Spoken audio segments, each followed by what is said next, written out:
تردين تسوين مرقة السمك ودائما من تسوينها بيها زفورة او محتارة شلون تطبخينها وما تعرفين الطريقة او البهارات، اليوم مرقتنا هي مرقة الهامور. وتعالي تشوفين الطريقة، تعالي اعلمك طريقتي او طريقة اهل البصرة. كملي الفيديو للاخير. السلام عليكم حبايبي، شلونكم؟ ان شاء الله كل بخير وعافية. اليوم وصفتي هي مرقة السمك. طبعا احنا اهل البصره مختصين بمرقات السمك، باقي المحافظات اعتقد ما يسوونها، فهواي جاي يقولون ايش عجب يسوون المرقه، عفوا السمك يسوونها مرقه. هي طريقتها كلش طيبه، واللي يجربها بعد ما راح يعني يتركها. هي المرقات مو كل سمك يصير.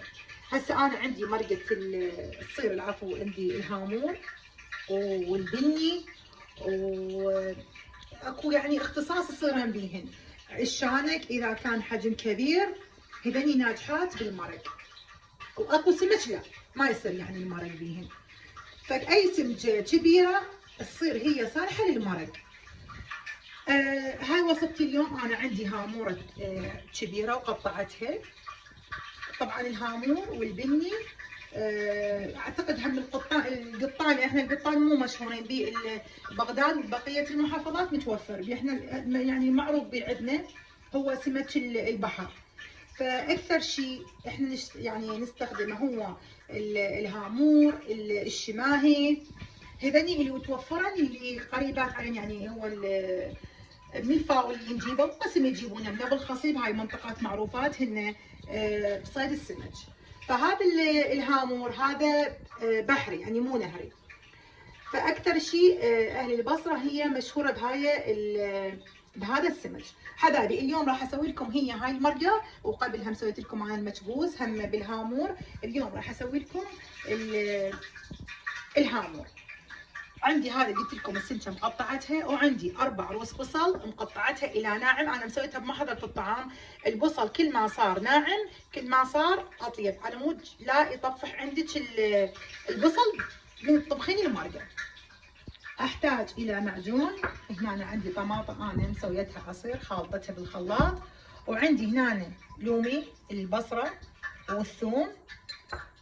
وهاي بعدين راح اقول لكم بالاخير شنو هي هاي استخدمها واللي انا معتمده عليه، ومو كل يعني يسوونها، بس هاي طريقتي وراح اقول لكم تجربونها، لان هاي طريقه كان قبل يعني ابوي يستخدمها، لان هو بعد قلت لكم طباخ شيف درجه اولى، فكان يقول لي سر النجاح مالت مرقه السمك. هاي انا بالاخير اقول لكم هي شنو هي. احتاج الملح، عندي هنا البهارات المخصصة للسمك، الكزبرة والدارسين والكمون والبهارات السبع والكركم والبهارات السبع، وعندي اللومي. هذني الأساسيات لمرقة السمك. هسه أول خطوة نبديها هي نضيف أنا جاي أخلي الدهن على الطباخ. أول خطوة نخطوها هي نضيف البصل.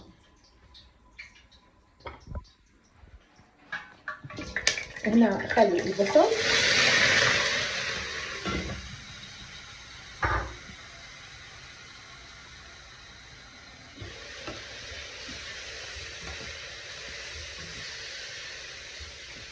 اتركه على ما ينحمس. طبعا دائما بنات خل اقول لكم على هاي المعلومه هي تفيدكم.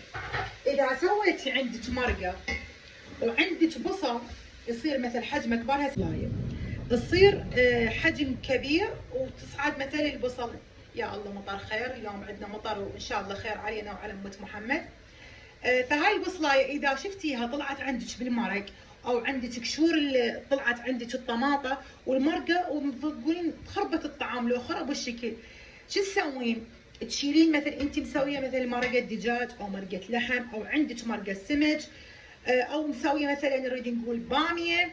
هاي تشيلين الباميه مثلا والبوتيته واللحم تخلينها على صفحه. نفرض اليوم انت مسويه مرقه باميه، تحاولين تصفين اللحم تطلعينه والباميه وتخلينه على صفحه، وتاخذين مثل هاي البصل هي بعد عندك المرقه كامله، تخلينها تجيبين هاي عندك الخلاطه، عندك هاي الخلاطه تشيلين المرقه مالتك وتحطينها بالخلاطه، تخلطينها وترجعين المرقه للجدر، وترجعين عليه لحمك، او عندك اذا انت مسويه مرقه لحم، نريد نقول باميه، شلتي مثلا الباميه وشلتي اللحم بعدين ترجعينه، هاي بعدين راح تصير مرقتش كلش طيبه. وهذا انت قضيتي على منظرها، لان هي اول يقولون العين قبل الفم هي اللي تاكل وتتذوق، فهم مرقتك تصير ذخينه وهم تصير طيبه، وحتى من تخلينها وتيجي تقدمينها تصير هم منظرها كلش حلو. هاي المعلومه هم تفيدك. هسه عندي هاي البصل انتظره على ما يحمر لونه حتى اضيفا عليه نسبة البهارات كلش بسيطة. أنا بعدين أشتغل بالبهارات. أكو بنات يستخدمن السمك يقلنه، يعني يخلونه على جنب، يقلونه ويخلونه على جنب ويسوون المرقة ويخلونها. أنا عندي بالطريقتين، أما تقلينه تخلينه، أما تستخدمين طريقتي. أنا هاي طريقتي، هاي طريقة يعني أنا فتحت عني لقيت أهلي هيجي علمونا عليها، لا بيها زفورة، الطعم كلش راقي، فجربيها وشوفيها كلش طيبه تصير هاي الطريقه. هسه انتظرها على ما يذبل البصل عندي حتى اضيف عليها شوي البهارات واشوف الطريقه الثانيه. اضيف من بعد ما حمر اللون مالت البصل، اضيف عندي اللومي اللي انا طاحنته ويا الثوم وحمسه كله سوا.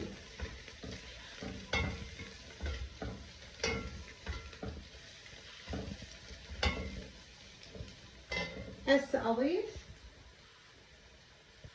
المعجون. احنا نحب المرقه تصير حمراء، اذا ما صارت حمراء نحس شلون اللي يعني الهاته. اكو ناس ما تحب المرقه حمراء، هي بعد الاكل اذواق. هسه هنا عندي اريده ينحمس ويا البصل، طبعا ريحه الثوم واللومي طلعت كلش طيبه. انا لحد هسه ما ضفت اي بهارات، هاي طريقتي لحد هسه، يعني ما ضفت اي بهارات. ضفت البصل والثوم، اللومي اللي انا دقيته بالهاون، ما طحنته، هذا مو مطحون، دقيته بالهاون هو والثوم، وضفت المعجون. هسه خلي شويه اريد ينحمس على مود الطعم مالت المعجون، راح نسوي اياها حتى اضيفه معجون الطماطه، العفو عصير الطماطه. بعد تعرفوني اذا ما اسحق ما اكمل المخلط.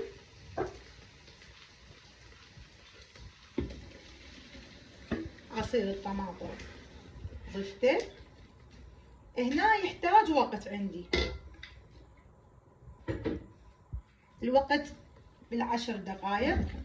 شوفوا شكله هنا اريد يتشارب الطماطه ويا البصل. انتظر 10 دقائق ونشوف شنو نسوي بعدين معها. هسه هذا المطبوخ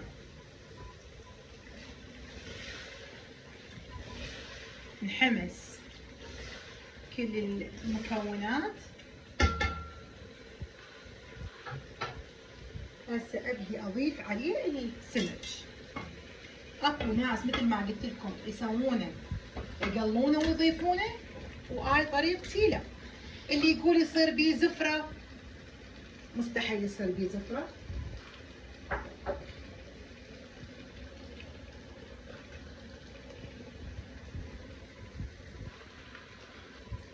هاي صفطته، شوفي هاي الطريقه شلون صفطت ايدها. هنا راح ابدي اضيف عليه كل البهارات، راح امزجهن كلهن سوا، الكزبر ويا الكمون، بهارات السمك والدارسين والفلفل الاسود، هنا راح اضيفهن كلهن سوا. طبعا الريحه بعدها ما شاربت يعني ويا السمك والريحه بدت. هسه اسوي الفراغات، اريد حتى يعبر المعجون والطماطة والبهارات. شنو راح اسوي هسه؟ اضيف ماي قليل. شوف ايش قد ضفت الماي. اضيف اللومي، هاي اللوميه، وراح اتركه شلون اللي يمتزج البهارات ويا الطماطة والمعجون والثوم واللومي كلها سوا ويا السمك. هنا عندي مستحيل تبقى زفرة. هسه راح اتركها مدة 10 دقائق ونرجع عليها الطريقة اللي وراها. هاي من بعد 10 دقائق طبعا الريحة ملت المطبخ. هاي تسوين هاي الحركة. البهارات هي هاي البهارات، الكزبرة والدارسين والفلفل الاسود، بس الفلفل الاسود لا تضيفونه هواي لان يسوي المرقة حارة. اللوم البصرة والكركم والكمون، هي هاي البهارات الاصلية والصحيحة لمرقة السمك. هي هاي تنجحها يعني تبعد عنها الزفر. هسه هاي الطريقة عندي. شوفها، شوفي شلون شبعت بالبهارات السمك. انا ما اريد احركها حتى لا تتفتفت عندي المرقه، بس انا جاي اسوي بالجوانب على مود لا يكب عندي الجدر من جوا. والريحه ما اصوت لكم عنها كلش طيبه. اضيف الماي واخليها يفور. هنا هم خل ارجع احركها يفور. وراح اعطيكم طريقة، طبعا هاي طريقتي، طريقة اللي راح تسوي لك المرقة تجنن. ننتظرها على ما تفور ونرجع لها. هنا عندي الجدر ضل يغلي. هنا اهم شيء تحترسين ان لا تجيسين السمك حتى لا يتبعثر عندك. الطريقة شنو هي؟ التمن، اي تمن عندك تحطينه بالطاحونه وتطحنينه مثل البهارات. هاي الطريقه مالت التمن راح تنطي طعم للمرقه وراح تنطي دخن. هاي الطريقه كلش طيبه. لا حد تقول لي انت راح تسوين تذخانه او تسوين غير اكله، لا. هاي الطريقه العفو جربيها وعلى مسؤوليتي. الطعم يتغير، يصير يعني شكلش كلش طيب. شلون الطريقه؟ تخلين هيك تذبين حتى لا يصير عندك الطحين كتل. هاي شنو عندي هسه؟ التمن، اي تمن موجود تطحنينه لا العفو مو محضره الطعام بالطاحونه وتخلينه فوق المرقه. من تستوي عندك تكمل، يعني مو تستوي تريد تضخن، وانما اول فوره الها تضيفين عليها هج. وش تسوين؟ تظلين تضيفين وتحركين حتى لا يصير عندك كتل. هاي الطريقه مالت التمن راح تسوي عندك ضخن بالمرقه والطعم. والله العظيم جربوها واتمنى تجربونها وتنطوني رايكم. البنات اللي جاي تجربن وصفاتي جاي يراسلني على الواتساب يقولن لي كلش طيبه. فاتمنى يعني ربة البيت الماهرة. طبعا احنا العراقيات كنا نحب نبدع بالاكل وماكو وحده ما تعرف تطبخ، وحتى اللي ما تعرف تطبخ تجازف تشوفونها تطبخ مره ومرتين. تريد تحقق اللي تريد تسوي الشيء الافضل، تريد تقدم الشيء لزوجها، اللي ما متزوجة اللي تقدمه لاهلها، لاطفالها، اللي يجي لها ضيف. تريد دائما المرأة تريد هي تصير مبدعة وشاطرة والكل يمدح بيها والكل يحكي بطبخها. طبعا هاي صفاتنا احنا العراقيات بالنسبة لنا، احنا نحب هاي المهارة. فهاي الطريقة والله العظيم يعني كلش طيبة وجربوها. هسه انا هاي عندي خل اشوفها يكتفي من القدر البودر مالت الطحين او ما تكتفي، يعني بعد احتاج. هسه انا احتاج بعد عندي هسه هاي هنا اضيفن. شوفوا من هسه عندي بدت تضخم.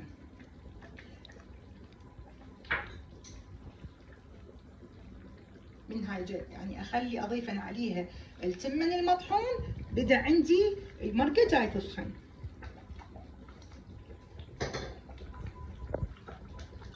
عندي الثوم هنا طبعا سر النكهه مالت الاكل. هسه انت تضيفينها والريحه تملي مو بس المطبخ، يملي البيت، لان الثوم ويا الليمون فتشي. عندي هنا انا السمك، هنا عندي ضخن، انا السمك عندي ما مقلى، فيحتاج لازم يحتاج ينطبخ. راح انص عليه واشوفه، ارجع اشوف السمك عندي استوى ام لا. بعد بقى عندي نقص الملح، راح اضيف عندي الملح. الملح بعد حسب الرغبه، انا ما اخلي ملح هواي لان تعرفون زوجي عنده ضغط، فدائما اسوي الاكل ملح نسبه قليله، واللي يريد هو يضيف هذا الملح من يمه.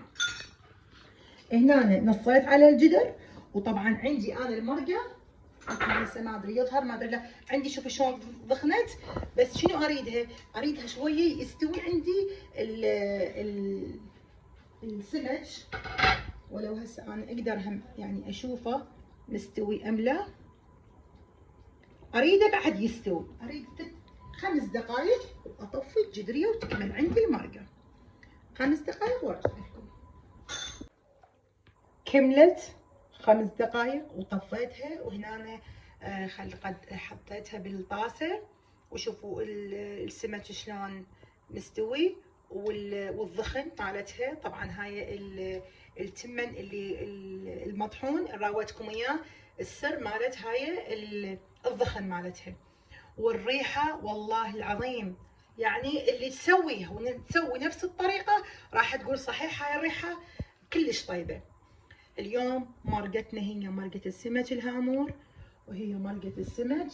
اتمنى عجبتكم، وان شاء الله التقيكم بوصفه ثانيه وبوصفه جديده. واللي ما مشترك بالقناه ويشوف اول مره قناتي اتمنى يشترك، واللي يشاهد قناتي ومشترك بيها اتمنى ينطيني لايك تحفز ورد، يعني شلون اريد اقول تشجيع اللي هي الي حتى اقدم لكم الافضل. وان شاء الله التقيكم بوصفه جديده. مع السلامه وحياكم.